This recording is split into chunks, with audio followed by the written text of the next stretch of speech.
Eu am să vă rog să-i aplaudați!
Aplauze pentru micuții noștri. Vă mai reamintesc că este Mrs.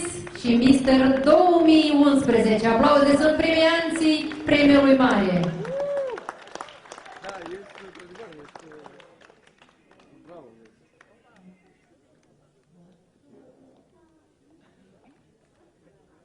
Da, știi unde e? Anto.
Așa, aplauze pentru micuții noștri.